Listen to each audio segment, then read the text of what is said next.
To let's learn. सभी को good evening, नमस्कार, राम राम, सत श्री अकाल, अस्सलाम वालेकुम, what you feel connected with.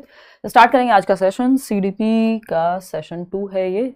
नए क्वेश्चंस करेंगे और जैसा कि कोशिश कर ही रहे हैं कि असर्शन रीजनिंग वाले क्वेश्चंस करें ज़्यादा से ज़्यादा और मिक्स्ड क्वेश्चंस करें, सभी टॉपिक कवर हो जाएंगे। 30 क्वेश्चन का इसको हम फुल मार्क्स की सीरीज कह रहे हैं, यानी 30 आउट ऑफ 30 आप ला पाएँ। ये पहले से चलती आ रही कई सालों से। स्टार्ट करते हैं, समझते हैं कहानी। बाइलिंगुअल रहेंगे क्वेश्चन। पीडीएफ आपको मिल जाएगा Telegram channel let's learn squad, और लाइक शेयर सब्सक्राइब आप कर देंगे, इसमें कहने वाली कोई बात नहीं है। करियर विल ऐप पे बैच चल रहा है, डिस्काउंट अभी भी है दशहरा तक, तो आप एनरोल कर सकते हैं। और टेस्ट सीरीज भी जो है वो शुरू हो गई है और उसको फ्री ही रखवाया है ना।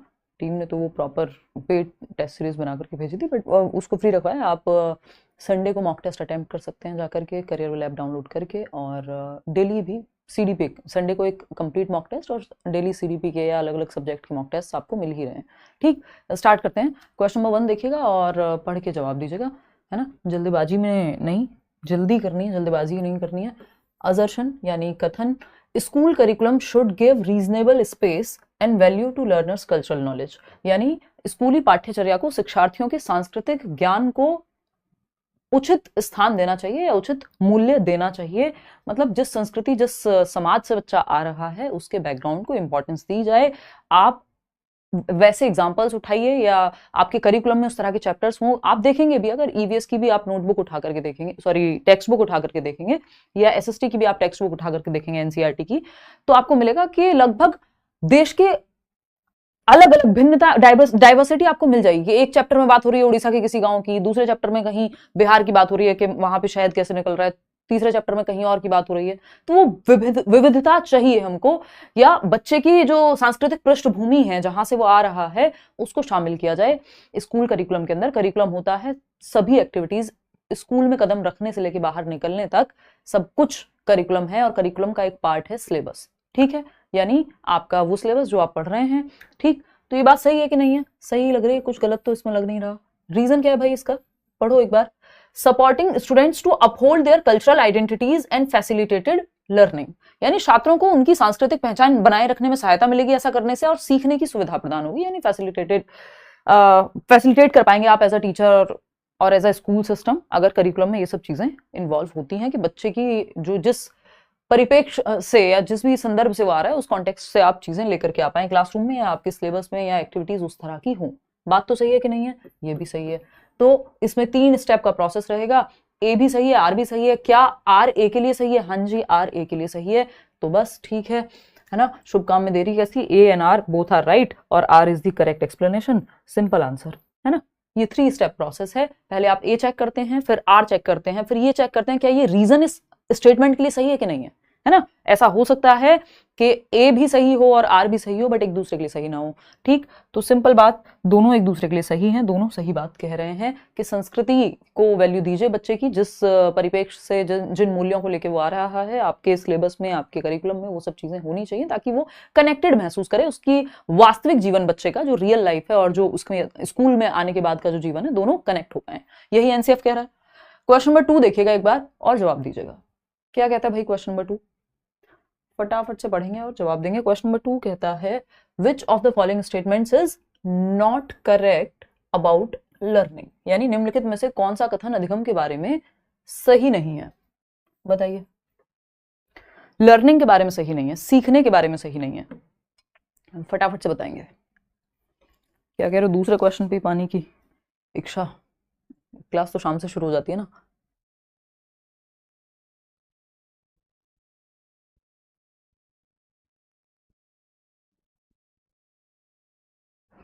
देखिएगा, अगर हम देखें क्वेश्चन नंबर 2, तो ये कहता है which of the following statements not correct about learning, अधिगम के बारे में कौन सा एक स्टेटमेंट सही नहीं है? फर्स्ट ऑप्शन है learning is facilitated by social action, यानी सामाजिक क्रिया से सीखने में सुविधा होती है या सामाजिक क्रिया बेहतर होती है,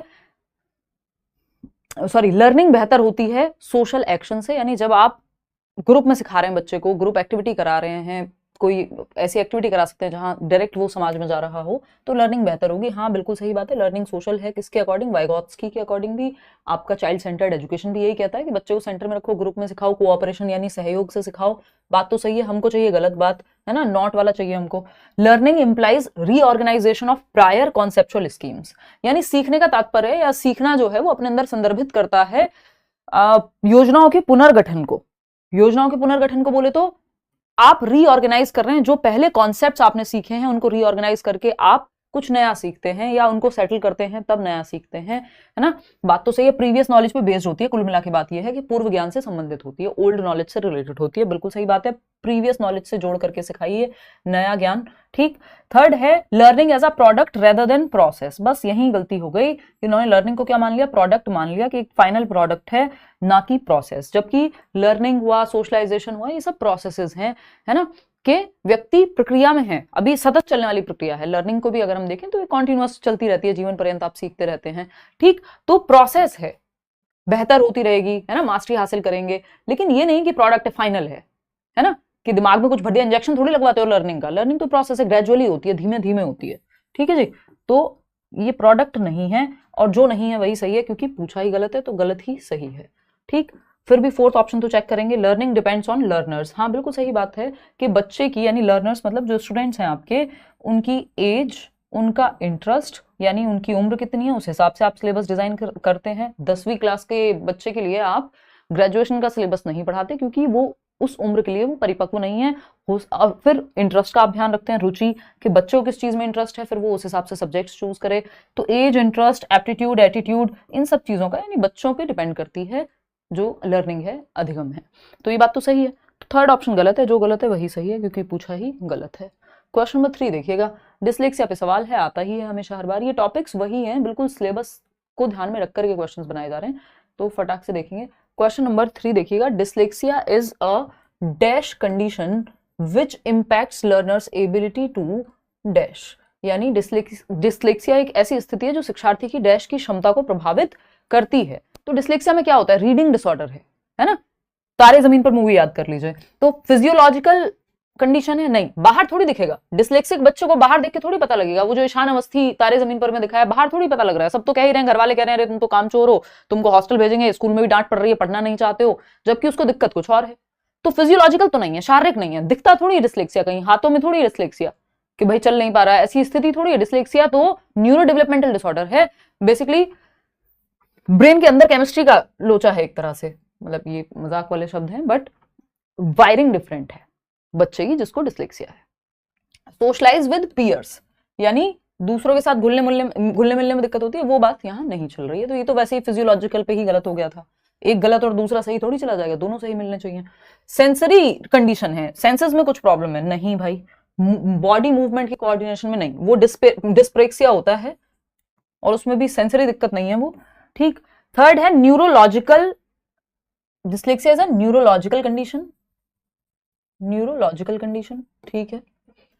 लिंक्स, बच्चों का क्या दिक्कत होगी? Which impacts learners ability to link sounds with symbols. अब उसको पढ़ना है CAT कैट, अब ये जोड़ करके साउंड और सिंबल्स को एक साथ नहीं पढ़ पाता वो, इसी को डिसलेक्सिया कह रहे हैं। फोनोलॉजिकल प्रॉब्लम है, साउंड को सिंबल्स के साथ जोड़ के पढ़ पाने की, कई बार रिवर्स में चीजें दिख रही होती हैं, B को D, D को B समझ रहा होता है, तो रीडिंग डिफिकल्टी होती है, पढ़ने में समस्या होती है because of this neurological condition, यानी जो तंत्रिका संबंधी विकार एक तरह से हम कहेंगे कि न्यूरोलॉजिकल वायरिंग ऐसी है, बाहर से देखने में आपको बच्चे को नहीं समझ में आएगा, ये कोई दिखने वाली समस्या नहीं है, है ना। इमोशनल और ड्रॉ पिक्चर्स नहीं, पिक्चर ड्रॉ करने की बात ही नहीं है, तो सिंपल है, third option is the right answer. अच्छा, इसमें एक दो चीजें ध्यान रखेंगे, जब बात डिसलेक्सिया की हो रही है, ये बार बार जितनी बार रिवीजन कर लेंगे उतना अच्छा है। तो ये रीडिंग डिसऑर्डर है ना, ऐसे कई सारे डिसऑर्डर्स हैं, रीडिंग डिसऑर्डर, मैं नाम लिख देती हूँ, फिर आप साथ साथ बोलते जाना, थोड़ा रिवीजन हो जाएगा, ठीक। डिसलेक्सिया की बात कर रहे हैं तो हम कहेंगे कि ये रीडिंग डिसऑर्डर है।